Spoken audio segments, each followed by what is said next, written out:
I got this Wi-Fi camera a while ago for like $12. It was Black Friday or after Black Friday, some stupid crap event after Black Friday with the remaining products approximately the same prices. So this is from TP-Link.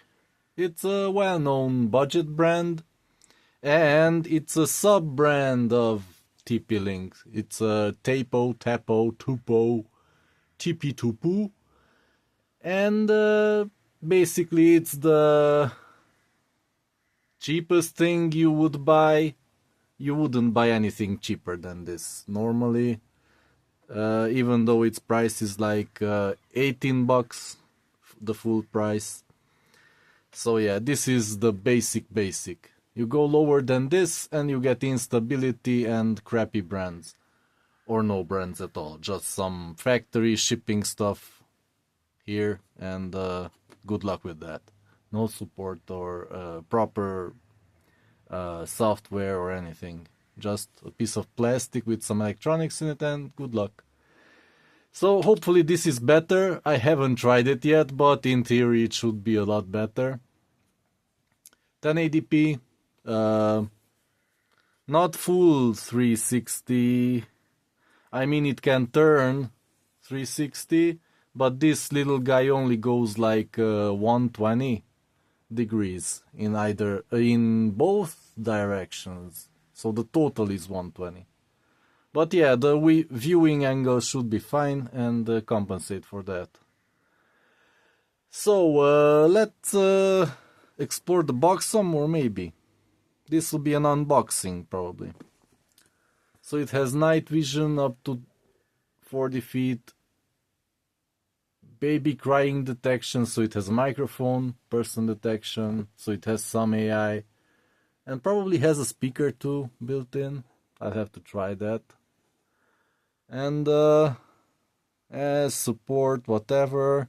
Oh, here's the model number, I almost forgot. Tapo C200C. C200C?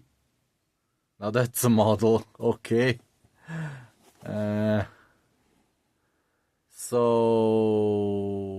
yeah, as I said, it can turn 360. And it has infrared LED. Okay, so that's how it sees in the dark. 2.4 gigahertz. So it's not Wi-Fi 6 or even 5.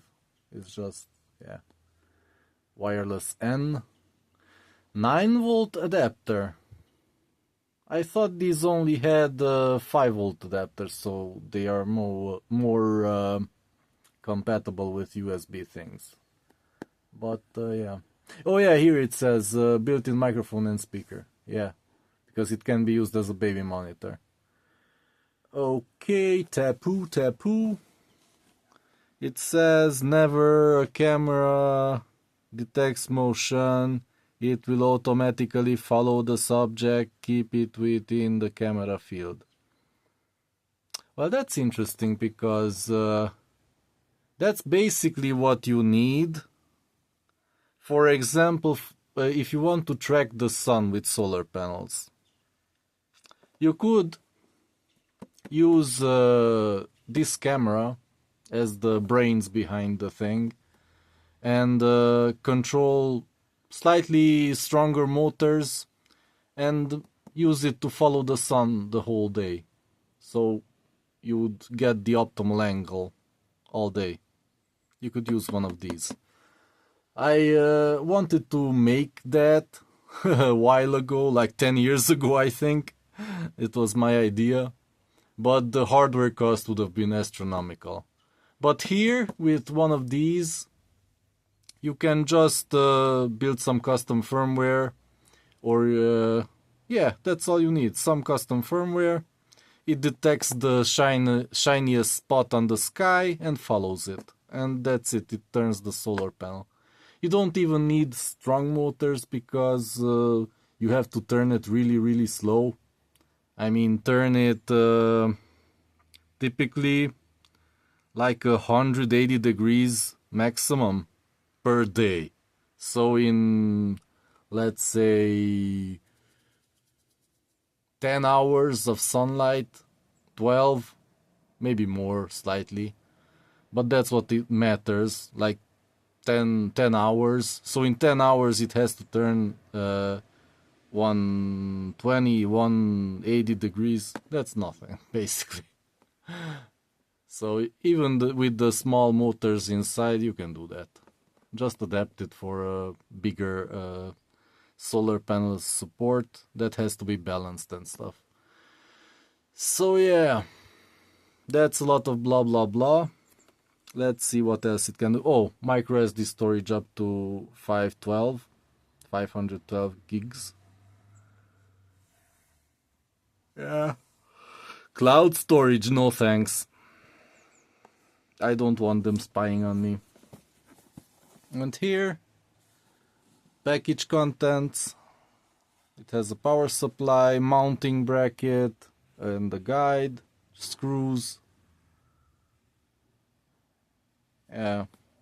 And it's compatible with Alexa, Google Home, and Samsung Smart Things. Okay. That's useful. I'm tired. Crap. Let's just open it before I fall asleep. It's almost the first time I bore myself to sleep on a video. Oh, here you have to open it. Crap.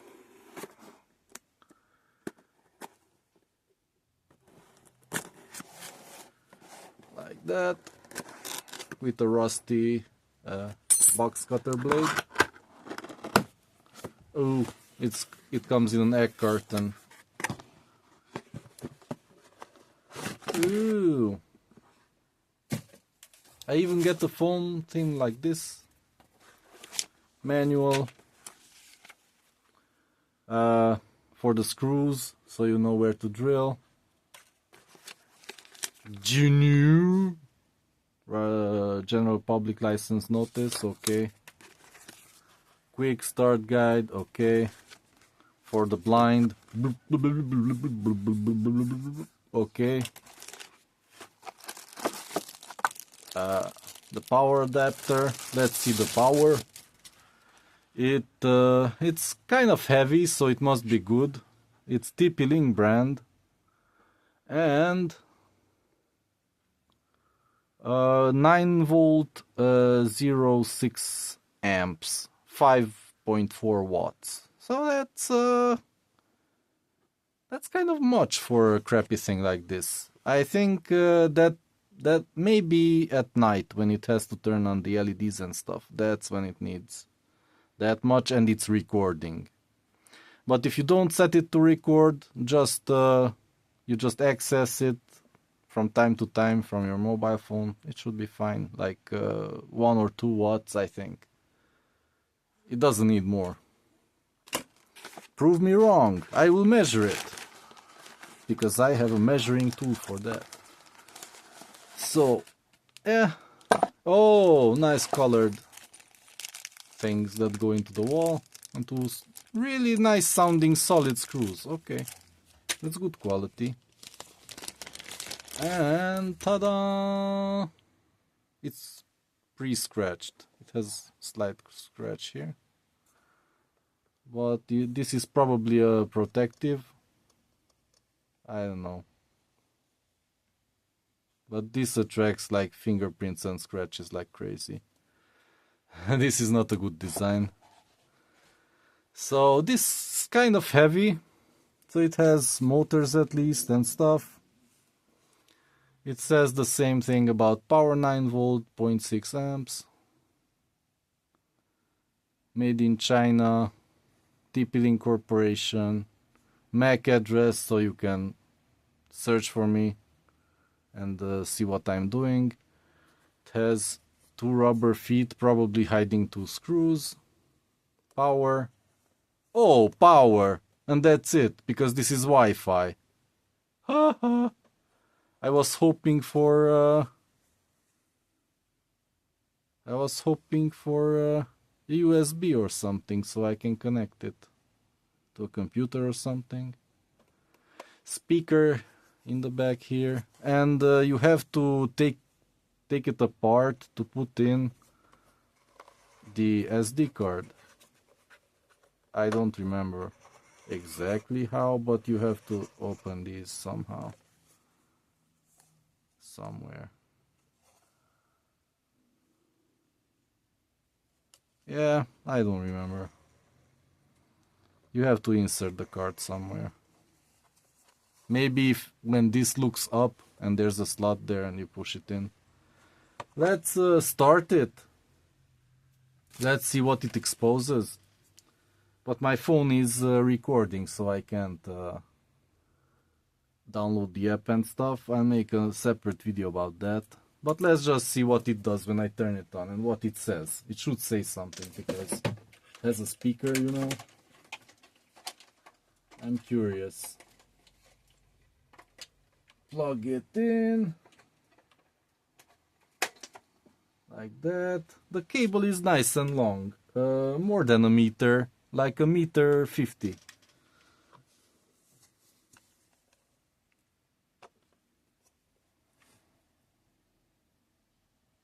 Infrared or just red. Hey Tapo, do something.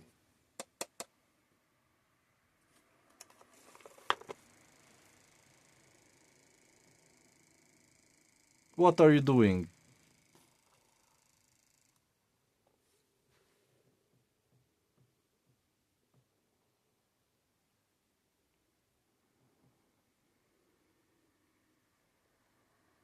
Oh, it's scanning and sending back the data to China.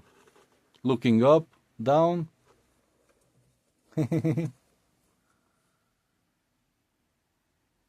Okay, look up. Do you have some commands? Hello Tapo. Hello Google. Hello whatever. Look up. I think I should be able to talk to it. Is that an unreasonable expectation? But yeah, I will download the app and try it out. From what I see, it seems to be working. And there must be some trick where you insert the... I just want to find out that much.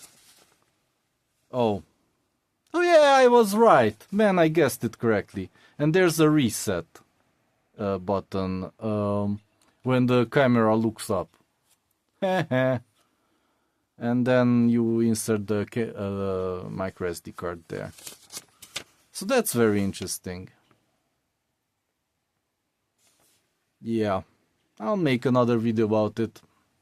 I doubt there's any special things. It's a basic Wi-Fi camera, but yeah, I'll have to try it out and report back with a short video because mostly it's the same.